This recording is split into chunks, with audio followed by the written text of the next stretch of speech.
Welcome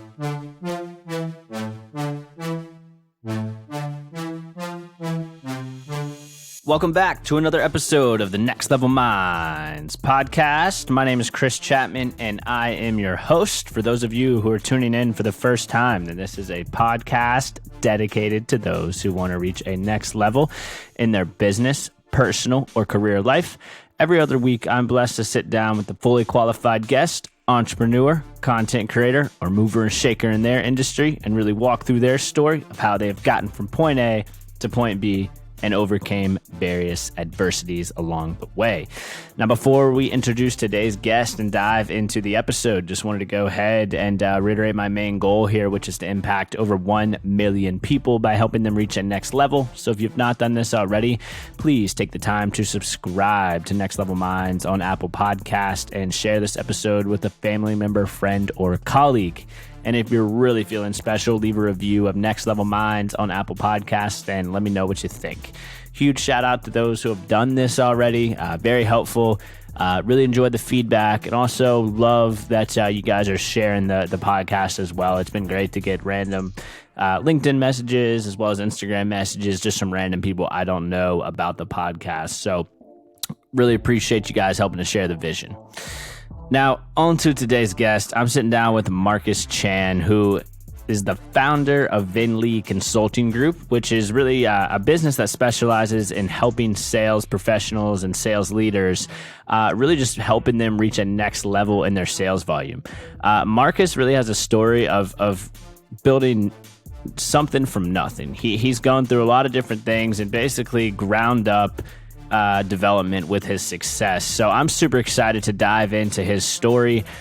He's probably one of the best sales trainers that I've seen out there. I personally am in sales, so hearing his advice on this episode is something that I'm super excited to dive into. I've been following him on LinkedIn for about a few months now, and literally that has drastically changed my sales career so far based on just a few months of following him. So I'm super excited to dive into Marcus's story. Like I said, he really built his success from the ground up, going through a lot of different adversities, failures along the way. So he's going to definitely bring a lot of lessons to the table. But before we dive into this episode, I want to go ahead and say that, as we like to go over and say here at Next Level Minds, your mindset is your greatest weapon for the battle of success.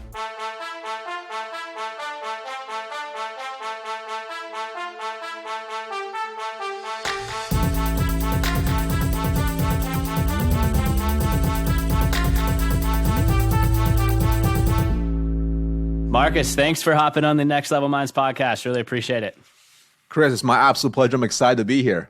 Yeah, man, this is a blast. I feel like I know you so well because we've been following each other on LinkedIn for like 3 months or something and everything. So I know and what's cool is now that we're actually talking to her live, you are that same person, right? Sometimes you get catfished a little bit, but hey, I'm the same guy. I'm not wearing a suit, but I'm that same bald guy still. That's funny. Is that your trademark that you have, or what? You know what's really funny is so once I started getting active on LinkedIn, this is 18, 19 months ago when I started my business. Before, I was in corporate America, I actually had had hair. I had styled hair, but I had shaved it that summer, and I hadn't gotten a new updated headshot. So initially, people saw this headshot of me wearing that, and then after a while, then I was in a video message. They're like, "Oh wow, you look different." I'm like, "I'm catfishing people," so I had to take a new headshot, change that. But now, everyone's used to it. So every now and then, I'll post a picture on LinkedIn where I used to have hair. People are like, "Whoa, you had hair?" I'm like, "Yeah, of course I had hair. That's how I looked for years." Yeah, it's pretty funny though. But yeah, it's pretty funny. No, that's funny. So you would send the video message, and then people be like, "What the heck? This doesn't look anything like you," type of thing. They're like, "Who are you?" I'm like, "No, I promise you, I'm the same dude. I'm the same dude." So eliminate that by just making sure the headshot actually matches what I look like now. Yeah, that's one thing that bugs me is when people's LinkedIn headshot doesn't match up to who they actually are. Because I used to do in-person meetings, and you know how it is. You're trying to find the person you're meeting with for the first time, and then you'd be looking at your phone doing this number, and you're like, wait a second, this doesn't look anything like this individual. It's been maybe a 10-year difference since each other's photos taken. you know, let's change. You know? Yeah. Yeah. This is the corporate America stress, right? Totally. It's exactly right. Yeah. Exactly right. Nice, man. Well, I want to touch on your background a little bit. So I know in your LinkedIn kind of summary, you mentioned you were, born to two Chinese immigrant parents, and obviously, like, how did that kind of shape your upbringing to where you are today and everything?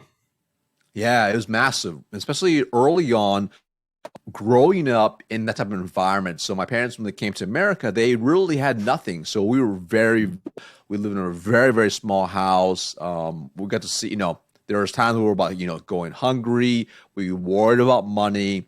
So growing up, especially at an early age, I grew up with a lot of fear. A lot of fear. I got to see it. And my parents were really transparent to be able to show us, what it's like. So whether we had a rough day or rough week, or if something happened, I got to experience it firsthand. Like I remember literally, even early on, like I remember like my dad would come home and say, oh, you know what? This guy came in, he held us up with a knife point, and robbed us today. I'm like, that's as a kid, I'm 5 years old. I'm like, wow, that's scary, right? Or, like I remember another situation. I was a little bit older, 7 years old, and walking in on a Saturday morning with my parents, and someone had broken in overnight. We didn't have an alarm on the restaurant. They smashed the glass door, broke in, stole alcohol, stole money, trashed the whole place. They're probably just just drug addicts or whatever. Trashed the whole place, and I'm freaking out. So early on, I got a lot of exposure to these type of things. And what was really interesting is, number one, it made me grow up a lot faster. But then number two, I also got to learn to see how my parents dealt with it. And that was really, really important for my own development, because I remember even that example of someone breaking in. I'm really worried. I'm thinking we're going to be homeless now. We're going to shut the restaurant down. I don't know what's going to happen. I'm a kid. I don't know what's going to happen next. And I look at my dad, and my dad's like cool, calm, and collected. He's like, okay, you know what? We're going to like clean up the glass. We're going to board the door up, and we're going to obviously call the cops, but we got to open the restaurant and just keep going. And I was like, wow. I mean, and when you see like life throwing all types of obstacles and problems your way, and seeing my parents just take the problem, either deal with it head on, go or find a way through it or over it, you start learning, hey, you know what? This is how life really is. And I saw that even as they continue to have more success over time, maybe they started getting rental properties, and we had issues with tenants. Yes, they were stressed, but they dealt with it. And that was really powerful for me to see, and to really ingrain into myself that if I'm being thrown obstacles, there's always a way through or around it. And that was definitely key growing up. On top of that, because you get to see these things, you naturally start to learn how to delay self-gratification. So like growing up as a kid, you want certain things. I want this toy. I want this. My friends have whatever, and I want that too. Now you start learning, hey, if I want to get the newest CD at the time that was coming out, like my parents didn't have money for that, so I had to save my own money up for that. Okay, so I had to delay self-gratification before I got to get that result. And that I didn't realize at the time, but that was really powerful. As a kid, you hate it, but as an adult, you realize, wow, that taught me a lot of lessons, especially going into, say, sales. And sales is all about delayed self-gratification, where you might have to do a lot of work, top of the funnel work, driving pipeline, and you may not see anything for a while, or see nothing for a long time. And only over time are you going to look at the results. So those are just some of the main lessons I've learned growing up, but it was invaluable because they really sort of instill key values that help me be able to push through. And I think not just become better in my career, but just be better at life by experiencing some of those things. That's an incredible background, and like it's crazy that you saw all that as a kid. I mean, I can't imagine even seeing that as an adult and everything. So what would you suggest, like advice-wise out there? I mean, it sounded like your parents kind of got like knocked down a few times just with the break-ins and everything with the restaurant. So like, what would be some advice out there just to maybe to individuals out there that have had a failure or kind of like got kicked in the mouth, if you will, with life and stuff? First off, it may be hard to accept it, but accept it as a great opportunity. And when you think about this is for across the board. Usually, when we are hit with the biggest problems or whatever, there's going to be upside along the way. There's something good that's coming along the way. You may not see it yet because you're deep into it, right? So, for example, if you have a family member pass away. That's incredibly tragic. It's happened to me and it's happened to many people out there. It's so hard to deal with, especially in the moment. But after you go through it and you learn how to process those emotions, there could be true greatness that comes from it. So maybe, for example, it may not be necessarily something tangible, but maybe now you learn how to truly process and deal with grief. So now if you have a friend who's dealing with something similar, you could help them through that as well. So then that's the way you should really think about, because problems are a part of life. The only time we do not have problems is when we are dead. So when you have problems, it means you're alive. That's even, Jeff Bezos, Elon Musk, they have different problems they deal with, right? And I find the more you level up, the more problems you deal with at a larger scale. And the way you are able to overcome the problems determines your quality of life. Like, you're always going to have problems. Nothing will ever be perfect. And the mistake some people make is they think, once I achieve this, once I accomplish this, I'll be happy. That's just not true. It's never true. It's never true. What happens is, as you continue to level up and you achieve certain things, you just you deal with different problems. Like, I think about the problems I deal with now, they're very different than when I dealt with as a kid. Like, now I think about problems like, man, like my toddler is 4 years old. He's grown up in a very different environment. How can I instill some of these key values that I learned growing up because of the environment I was in? I don't want him to grow up, being spoiled or entitled. How can I train him, if you will, brainwash him and teach him things? So now different problems to worry about, right? But it's a result of having better problems to deal with. That's life. Yeah. I thought it's interesting you mentioned Jeff Bezos and Elon Musk, because, you look at those individuals and you're like, these are the richest guys in the world. Like, that would be great to be them. I would have no problems, but it's like, you're always going to have problems no matter what phase of life you go to. That's right.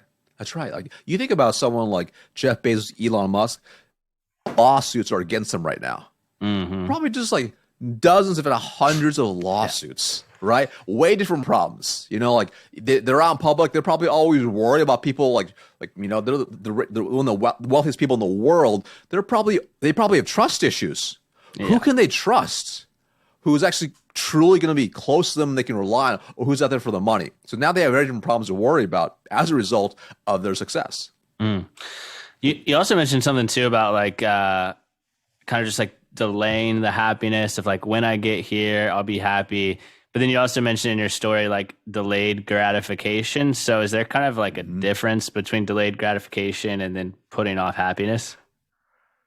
Yeah, so I would say it's not so much putting off happiness, but it's more so, it's not necessarily expecting a reward, an immediate reward based off everything that you do. Because I believe you can find, if you can learn to really love the journey and love the process, you can be really, really happy. Like, I have a lot of really big goals that I have not accomplished, but I have a really happy life. I'm really happy. I love what I do. A fantastic family. There's tough days just like anything else, but I also enjoy the process. And I think about even when I started my business, when I was just getting it running, I hadn't achieved the things I've already accomplished for my business, and that was scary. It was hard, but I was really learning to enjoy that process as well. And I find when you pick up something new, you choose you're going to go towards something, learning to really embrace and internalize the process is so vital. This is actually why every single day I still do a daily gratitude list, because it helps me reflect on the day. What can I really learn from the day? Every single month or every single week, I also reflect on what decisions I make this week that's going to impact the future. On a monthly basis, I even write down and reflect what went really well, what could be better. So these are things that it helps me really learn to love the process and to recognize the process, even when there may not be the tangible result quite yet. And that's so key. I think about, especially when I first started the business, I'm like, if only I could achieve X, Y, and Z, and I'm not there yet. It's so easy to get down on yourself and be like, is this for me? Should I go back to corporate America? Can I do it? And all those thoughts came into my head for sure. Teaching myself to have a systematic way to really learn to love the process, and even with that, and I know that I still have to train myself to do it regardless. By doing that, it helped me reframe my mind and stay focused for the longer term. Yeah, so would you say, and I think like when you're starting a business, it's so hard to be like, I've moving the needle forward because it feels like it's like 3 steps forward, 1 step back type of thing sometimes. Or sorry, 3 steps back, 1 step forward sometimes. So would you Yeah. say, would you say like the best way to kind of monitor the progress is by doing those weekly reviews and monthly reviews and stuff? Totally. So, I'm a bit of a geek. Okay, so I think it's really key that you have a way to control, like, to take a look at your day and like what did I do today that moved the needle? So, for me, especially early on, I am and was wildly clear on exactly what's going to move the needle. And for example, in sales, I talk a lot about how you need to have what I call IPAs, income producing activities. Like, and over 80% of your week should be income producing activities. Right? I know it's a great beer too, IPAs. Yeah. But you got to have, yeah, it's good. I know it's good. So you have to be consistent, right? So every single day, did you do the right IPAs every day? For the business, same thing. Am I doing things that have the right IPAs every single day? Things are going to move the needle, right? And whether it's sales or a business early on, either you are building pipeline, moving deals in a pipeline, or you're serving clients. That's really it. Those are my big three. Right? So every single day I should be doing those things, but then you can actually tie the metrics to them. Example, like one of the things that I was looking at especially early on was I was looking at how much reach would one of my posts get. And I'd measure that because reach allowed me to talk to more people, right? How many people I get into my funnel today? Again, I can control the top of funnel work. What was my conversions for the day? So knowing every single part of my sales funnel for my business allowed me to measure and make refinements. And it's what's feedback loop. And when you have the feedback loop, which we have in everything in life, which is you do something, you get some sort of feedback. You analyze the feedback, and you either continue the action or do something different based off the feedback, and then you get another result. And you rinse and repeat. And that's across the board. So for example, if I went and I prospected a high profile podcast that had millions of downloads a day or something crazy like that, right? And by getting on there, that led to, thousands of dollars in revenue. I should get on more podcasts. Yeah. And now every single day I should be prospecting podcasts, right? So you start seeing a feedback loop. And for me, even though you may not see the revenue ASAP, what are those specific activities that are IPAs? So whether or not we are hitting the specific end result we're looking for, are we doing things that are going to move the needle? Like, we may not have the 6-pack right now, but do we keep a low calorie count and work out daily? May not see it now, but you will see it as long as you maintain it. Yeah, that's such a good point. I think that's such a good way to put it, of just income producing activities. Because I think in life you can just get struggled of, you're like, oh, I'm so busy, but I'm not making any progress. But then if you peel back the onion, you're like, well, only 40% of my daily tasks are actually moving the needle forward and everything. That's right. There's a huge difference between being busy versus being productive. The most successful people in the world understand that. And they also understand that time is infinitely more valuable than money. So when they understand that, they are focused on maximizing their time and making sure they're productive, but also are they doing things that also make their time more valuable? When you make your time more valuable, now you're increasing your worth even more. So you have even more time to have that you can leverage to make yourself more money. Yeah, that's a good point. That's something that I'm realizing a lot too, is just how valuable time is at the end of the day. Oh yeah. And never get it back. I mean, I've heard the saying, time is money. Everyone says time is. I totally disagree with that. Time is definitely not money. Like, the reality is, I remember having no money. I remember spending all my money, but I got more money. Yeah. Gets more money. Time, you don't get it back. You don't get it back. So as a result, time is infinitely more valuable than money. Yeah. So what that means is we need to do as much as possible to get as much time back for ourselves. So we need to buy back our time, right? And that can be outsourcing different things, or we find ways to increase the value of our time. So that when that's increasing your skills, your competency, so people will pay you more for that time. Gotcha. And that comes, you can pay more for someone's time when that person obviously develops their skill sets and everything more as well. 100%. So, I talk to some people say, well, I don't know if I could charge, right now I get paid, $30 to $50 an hour, and I want to be worth $100 an hour. Well, for sure, if you think that, cool, but how are you going to get there? How will you increase your value to $100 an hour? Like, you can't just sit around and hope experience does it. Yeah. That's not going to do it, right?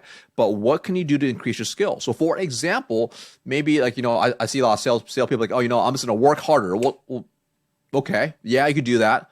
Or can you improve your sales skills? Or maybe if you're not good at, say, speaking, like I used to have a speech impediment. I didn't start speaking until I was 4 years old. Could you hire a speaking coach, which is going to help you become a better communicator, which now you'll make more money because you're better at your craft. You're better at communicating. We started thinking this way. You're like, how can I myself? If maybe you're not confident because you're out of shape. Well, can you get a personal trainer? Can you invest in maybe a nutritionist, eat health, organic, whatever, and now you physically look better, you feel better, so now you're more confident at your job. So now you'll sell more, or you'll be better at your job, you'll be a better HR professional, executive, whatever you are. Yeah. So it's always controllable when you think about it that way. Yeah. That's crazy. Like, you had a speech impediment, because when I first watched your videos, I was like, man, this guy is so well spoken. Like, I had no idea. Yeah, I went through speech therapy for you. It still kicks in. So what happens is, like, I process things like mentally, like I think pretty fast, so I talk fast. So I have to mentally slow down to talk, and it still kicks in. Like, I'll get excited, or if I get like a canker sore on my tongue and I'm trying to talk, I'm trying to say stuff like, "What did you say?" I'm like, hold on. But for years, so I actually didn't start speaking until I was 4 years old. Wow. My parents actually thought I was a special needs child.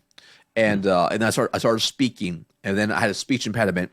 So I went to speech therapy for years, in which we had to focus on speaking. And it's still, for me, it's still a work in progress. Like, I'll watch certain videos. I'm like, wow, I need to slow down. I need to be more conscious of it. If a word has too many syllables, it increases my chances of messing up too. So I know that too.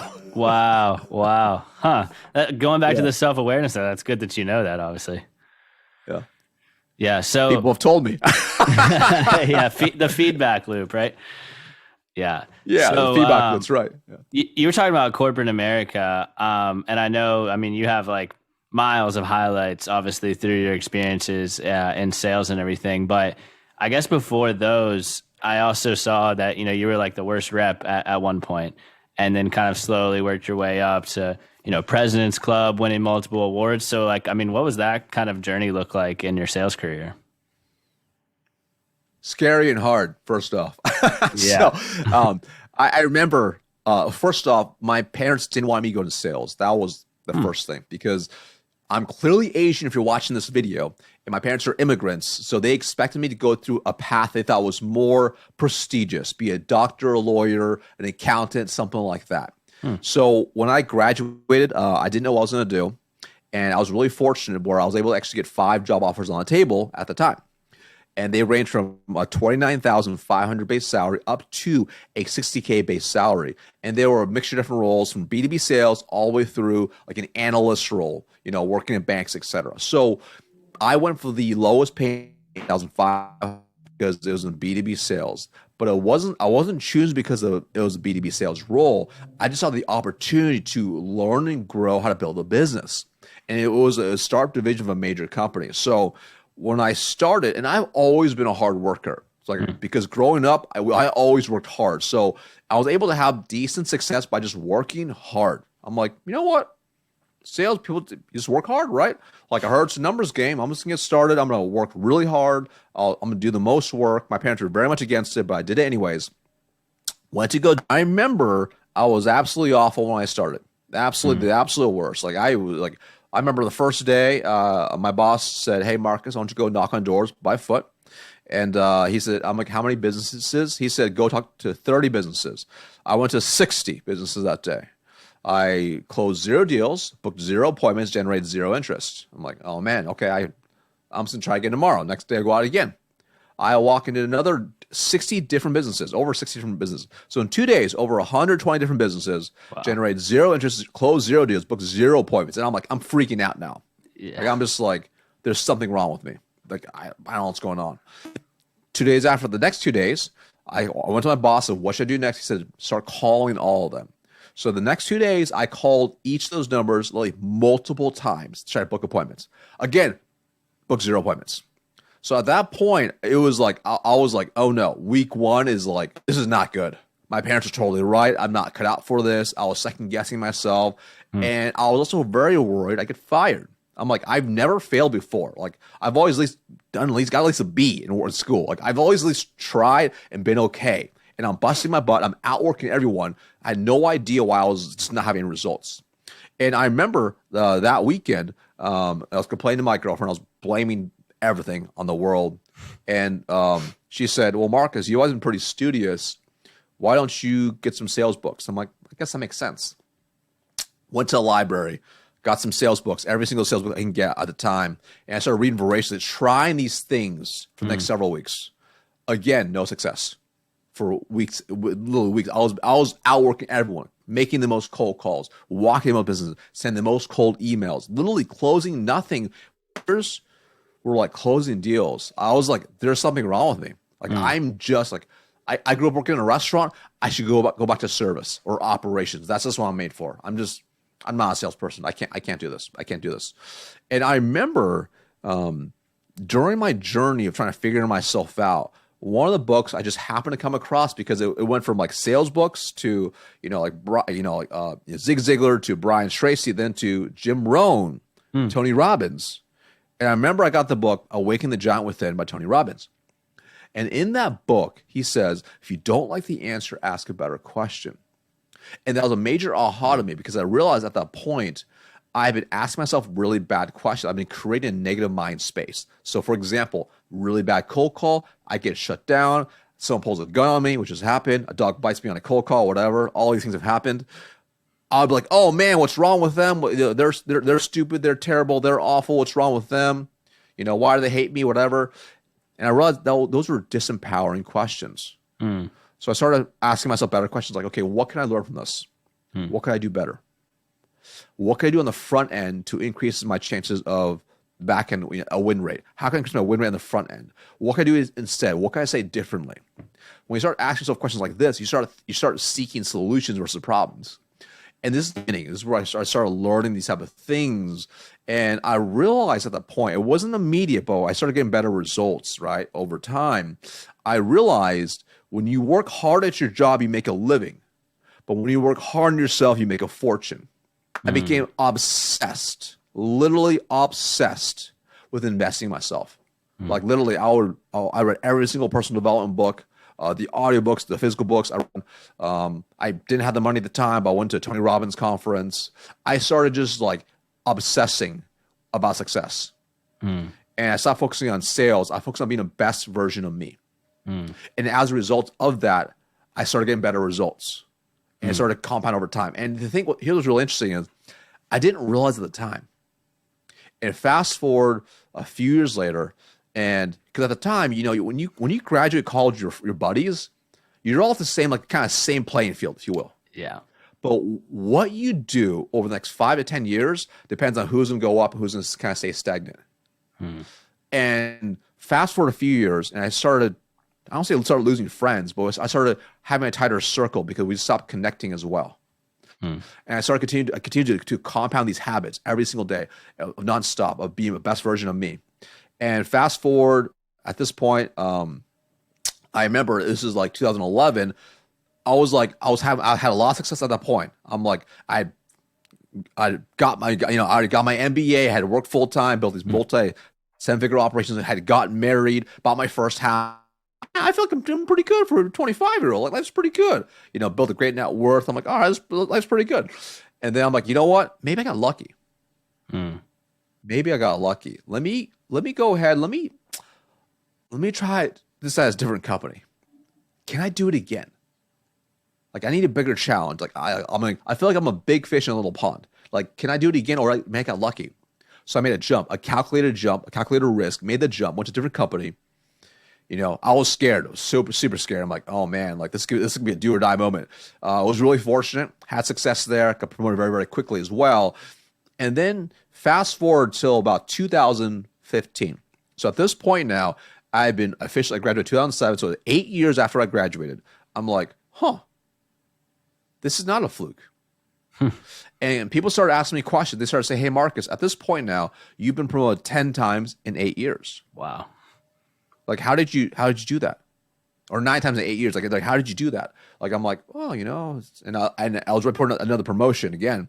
I'm like, well, like I was doing these things, and people kept saying, Marcus, you need to write a book. You need to write a book, right? You need to write a book. From the slums to six figures. Like, you have literally changed your life. How did you do it? And I'm like, I guess I probably should. So at that point, I started to learn about how to write a book. But I'm like, you know what? I'm gonna write an ebook first. So I started looking online, learn how to write an ebook, but also how to sell online. I'm like, how to automate that. And I remember just writing this book and just seeing what happens. And I woke up and I made $9 overnight. And it was the most amazing thing to me, because I'm like, I didn't have to do anything. And that was incredible.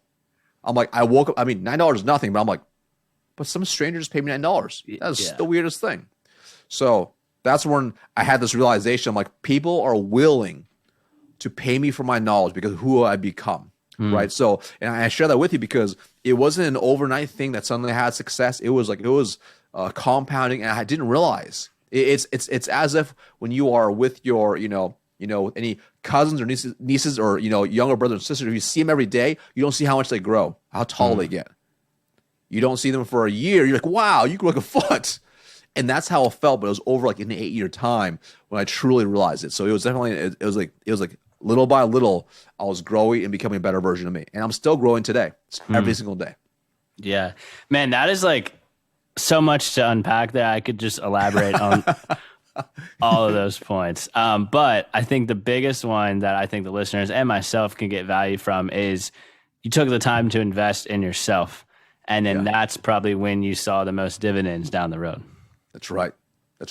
Yeah, it's one of those things where you get personal development is the greatest gift to yourself, because you are investing into new knowledge and experiences. And they say there's no real shortcuts in life. I believe that actually there are shortcuts in which when you are trying to acquire skills and experience, there's really 2 ways to acquire that type of knowledge. Number 1, you do trial and error. That costs you time. We talked about time already. Yep. Or number 2, you pay to acquire it. And that could be anything from, books, courses, seminars, coaches, whatever, but pay to acquire it. If you pay to acquire it, now you at least know the blueprint to follow. If you follow a blueprint, your chances of success go up drastically. It's for example, if I want to get really fast at running a mile, I can either just try on my own, just try to work really hard, or I can find someone who can run a 3:30 mile.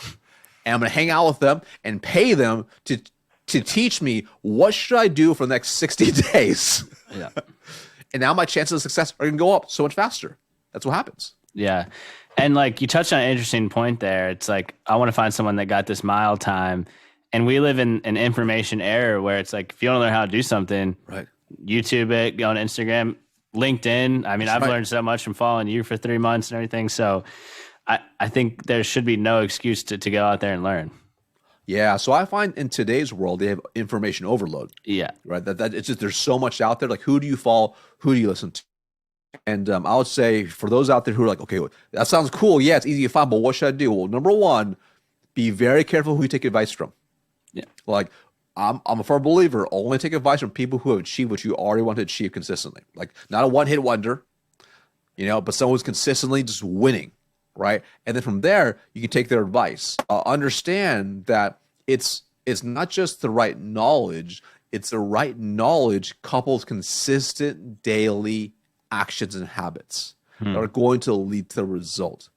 It's not that you pay, Tiger Woods to learn how to golf for an hour and suddenly you're great. You take that knowledge from Tiger Woods, and now you go on the golf course every day and you practice what he taught you. Like, that's how you become great. Yeah. Yeah. Don't even bring up golf. I'm trying to learn it and it's just not working well. So I'm a terrible golfer. I'm not invested into enough to get good at it. So yeah. Yeah, that's what I'm saying. It's like I've been fortunate, really put like health on a pedestal this year and like have seen results there. But I'm like with the golf, it's just the results are just not coming in, but it's because I'm not consistent with it. So That's it. yeah. So you were in corporate America for 14 years and then you got the ebook. And then obviously people were asking you like, so how did you do this? Is that when you started Vin Lee Consulting? Yeah. So what's really interesting is first it was the ebook, and I was just selling that on Mac, which I think that's kind of neat.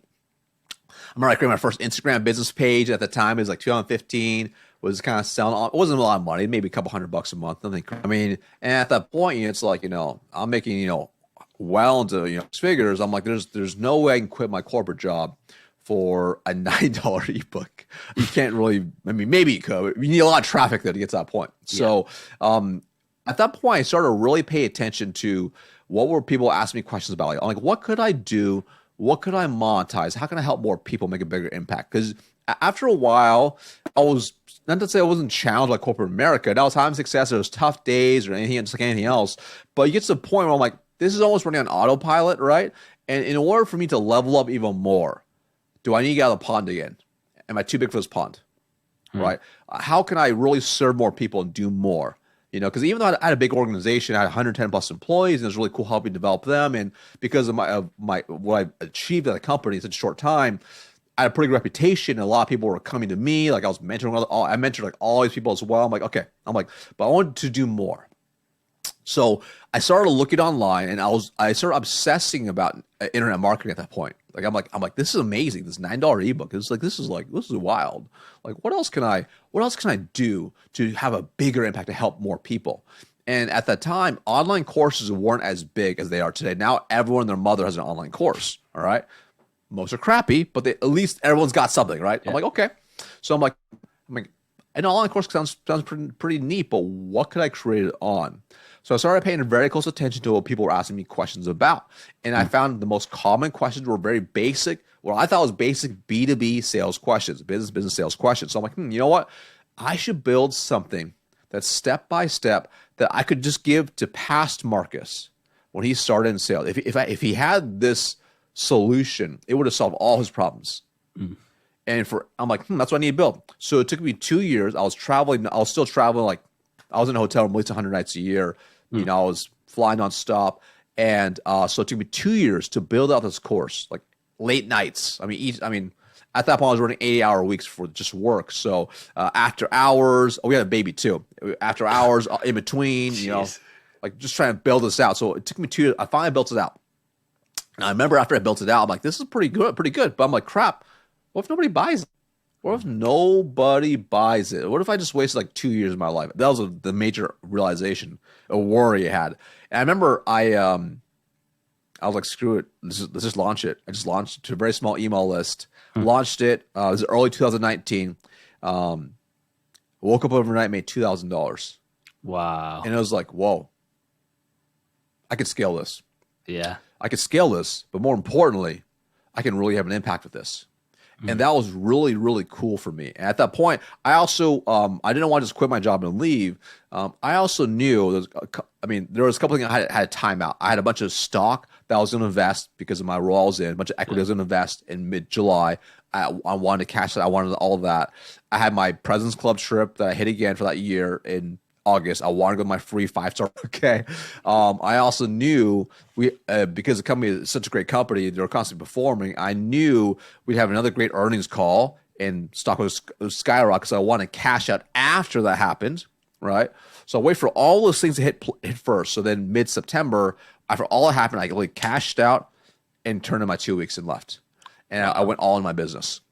Wow. Right. And the whole time though, I'm still building that program. I'm making it even better. I'm like doing one-on-one, I'm doing all these things on the side as well as part of that business. Wow. I'm like, oh yeah, I could scale this. And then I went all in. And that was September 9th, 19 was my official first day of doing that. And I went all in, and I've been doing it now for about 19 months. And it's been an incredible journey. I mean, there's ups and downs just like anything else, but it's been amazing to be able to truly serve at a whole new level. And to be able to, work with people all across the board and to help them from wherever they are. I mean, like literally today, I'm talking to someone, they're out in Colombia. And I'm like, that's amazing.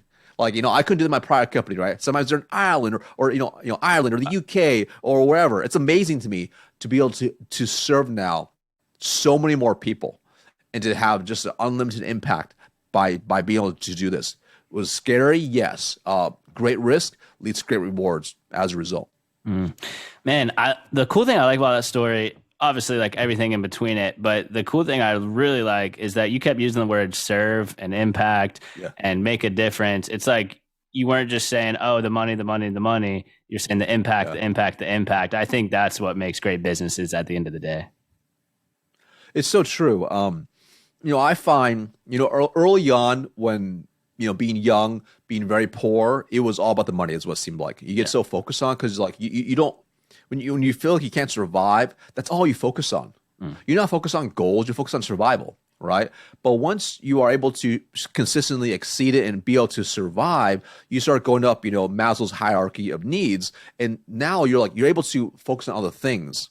And you also start realizing and learning, the truth is the more people you can impact and serve, the better your life going to be. You can be happier, right? You're going to feel more fulfilled. And everything else is a side effect of that. The money's a side effect from the amount of people you can serve and truly impact. And the better you can do it, the bigger problems you can solve and really help them with, the money's going to come. The money is absolutely going to come. But it starts with focusing on external, serving other people, helping them be the best version of them. It's funny. So like people that want to join my programs, it's funny because I jump on calls with every single one before I vet them that they apply to work with me. And they're like, most of them are shocked. Like, I can't believe you actually run these calls. I'm like, it's so important to me. With you, like you cannot go to my site and just pay me online. No, I got rid of that because I wanted to make sure I had a conversation, make sure they're actually a really good fit. Because then I know they're going to actually truly execute and get results. And because I know once they get results, when they start becoming the best version of them and making the money they really truly deserve, their whole life changes. They can be more fulfilled. They can serve more people. They can invest more. They can remove that stress. They can send their kids to private school. They can have their spouse quit their job if they want. They have freedom of choice. But it starts with understanding you got to serve first before you get to that point. That's such a good point. You serve first before you get to that kind of dream point that you're looking for. That's right. Nice. That's right.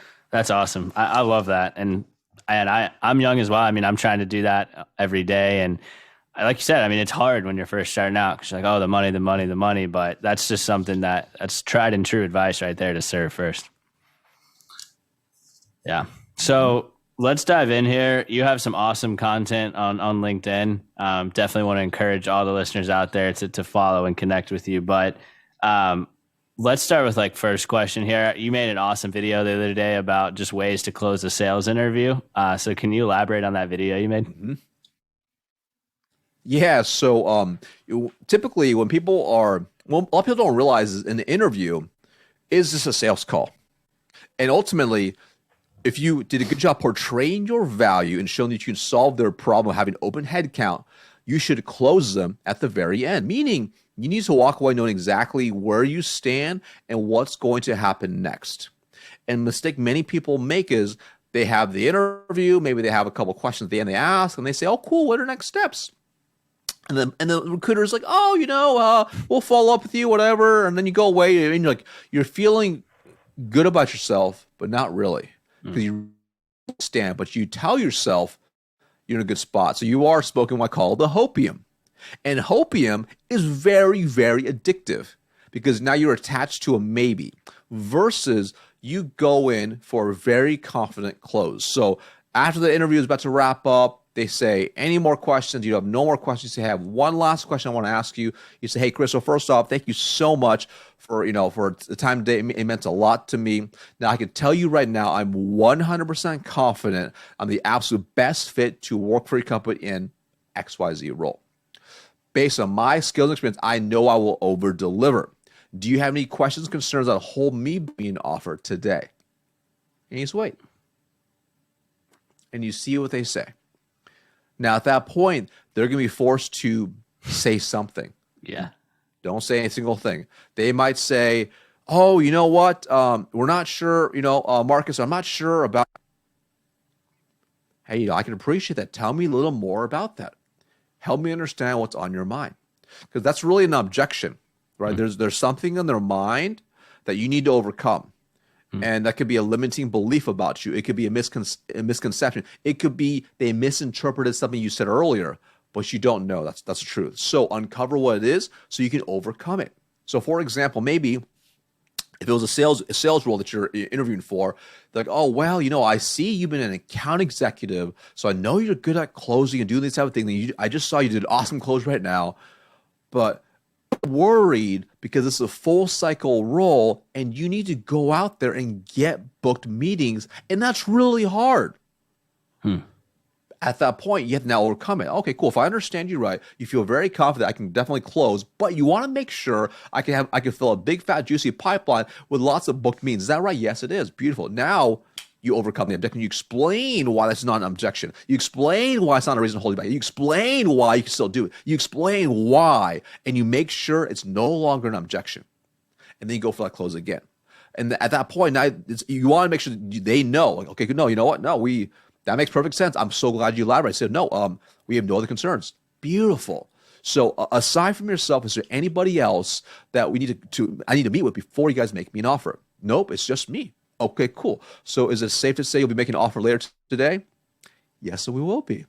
Beautiful. Now you know exactly what it is. Or if they say no, actually, you need to interview with my boss, John. Okay, perfect. How do we go about getting that set up? Well, I'm glad you asked. So I'm actually, when we get done today, I'm going to go ahead. I'm going to shoot it in the email to his assistant. Her name is Lisa. Lisa will let us know, and then I'll let you know. We should have a book probably by the end of today or tomorrow. Cool? Beautiful. So now we know. If you want to get really good, you go, cool. Hey, what's important to John? What does John look for in a new hire? What's he scared about? What's he really want? So now you walk in, you get more intel, so you go in and close John as well. So that's how you start positioning yourself as the obvious choice. And are those questions uncomfortable to ask? 100% they're uncomfortable. They're very uncomfortable. However, if you're able to execute them with confidence, not ego, but confidence, cover those questions, and you can run a good sales process, not only do you close the interview that day and also John's, you are now securing a great role. And that could be a 6-figure contract per year, multi-6-figure if it's a really good one, or even higher. That's all you're really securing. You're securing a great future for yourself. Man, I love that approach because you're walking away, whether you have that offer or not, you're walking away with just a yes or no answer. And it's no kind of weird, common ground of are they going to give me an offer? Are they not? I hate the word maybe in any sales thing. So I love that. Yeah. The best answer is a yes. Second best answer is a no, right? We don't want maybes. Maybes are for babies. It's like when you're trying to go on a date with somebody and they say they're kind of interested, but they're not really sure. They're not really responding to your texts. Yeah. Don't waste my time. You're not going to hurt my feelings. Yeah. I'm going to move on because now you can focus your time and energy into winning other interviews now. Yeah.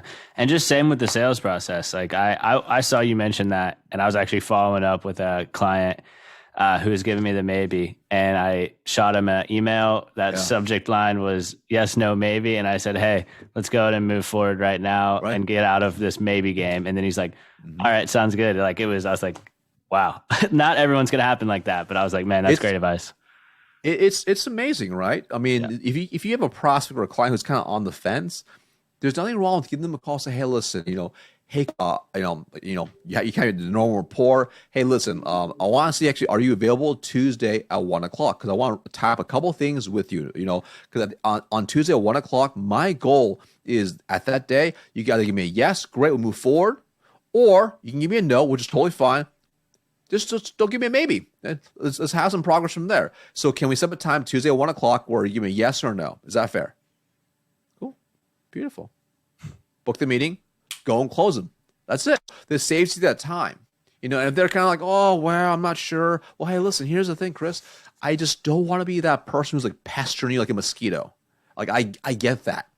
So all I ask is, at least when I come to that meeting, if it's not a yes and if it's not a no, we have really clear, definitive next steps from that meeting and how we can progress to yes or no. Is that fair?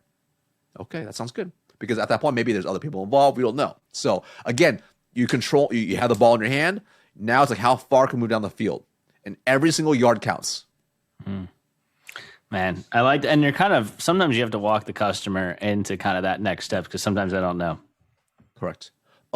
Oftentimes, because of how complex businesses have become, most of them don't have a true formal process for making a decision. So you have to help walk them there. And you have to help guide them there. Especially depending on whatever you offer, and if you have not maybe created enough urgency, or if there's not a high enough ROI or a COI, cost of inaction, then you have to be able to get them to move. Definitely. So you're obviously like a high energy guy, and I think that's important to be like successful. What do you do on those days you're not motivated?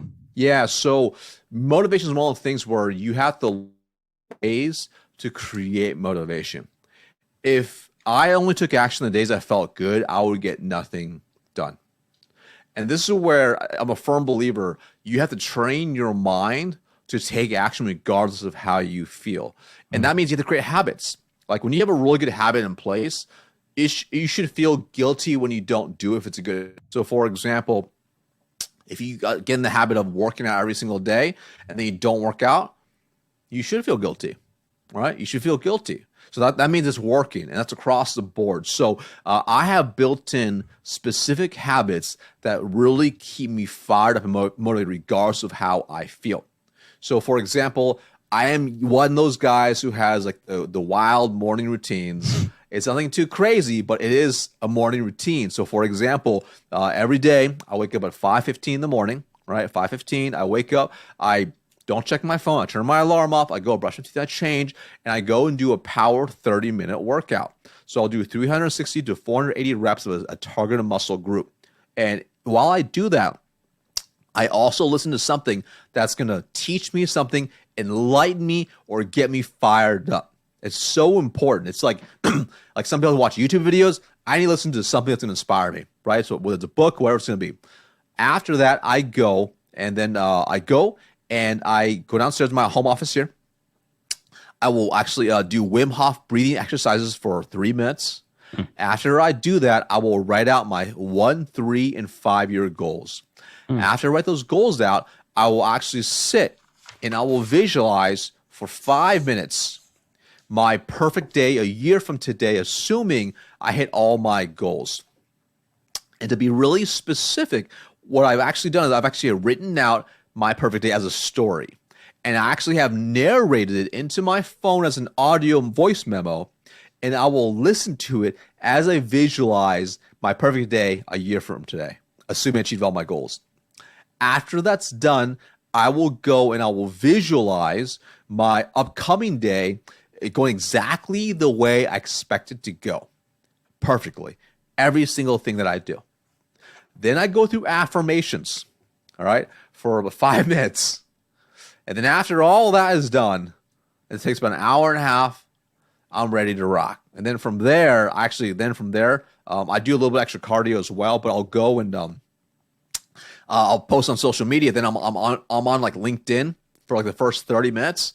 I'm on a treadmill upstairs at I think it's a 4-inch incline, whatever it is, a 4-inch incline at a 4 miles per hour. And I crank out an extra 5,000 steps before, I get, take a shower and everything else. But once that's done, boom, then I shower, change, I'm with the kiddo. But by doing that, it sets me up to be motivated because now by 6:30, 6:45 a.m., I have done probably more than most people will do before noon.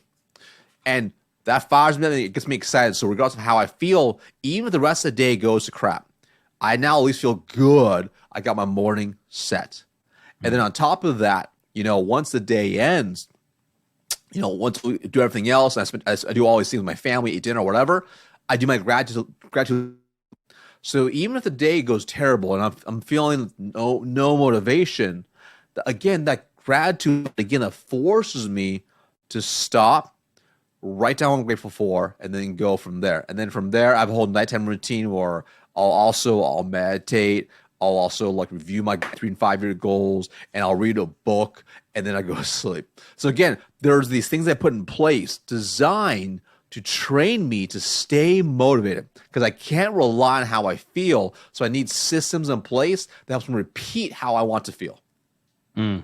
That's so cool. Oh, it's absolutely vital. What would you say your one word to describe your success has been? I always end on that one. Yeah. So I would say relentless is definitely probably a common word. Relentless is a pretty common one. When you are crystal clear on what you want to go after and what you want to do, you know that drives you more, right? It's that passion that will push you no matter how you feel. Doesn't mean you don't have bad days. I have plenty of bad days just like anybody else. But when you have that focus and that clarity, then you become relentless towards that pursuit, right? You'll do whatever it takes. You'll make mistakes. You'll fail. You'll take on more risk. But being relentless towards what I want to accomplish and not letting anybody else deter me from those goals has been massively important for my life. I love that. Relentless pursuit. Yes. That's exactly epic. Right. That's epic. Man, so where can people connect with you and everything? Yeah, so super simple, right? Find me on LinkedIn, pretty easy to find. The only Speedos in the tagline.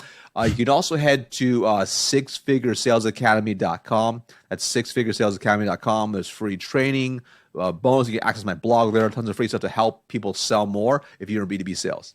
Nice. Well, Marcus, man, appreciate you hopping on the Next Level Minds podcast. It was a blast. Absolute pleasure of mine. Thanks so much. Well, that's it, guys. Thanks again for taking the time to tune in to another episode of Next Level Minds. Really appreciate the support. Be sure to check out Marcus Chan on LinkedIn. He's got some epic content out there. And as we like to say here at Next Level Minds, your mindset is your greatest weapon for the battle of success.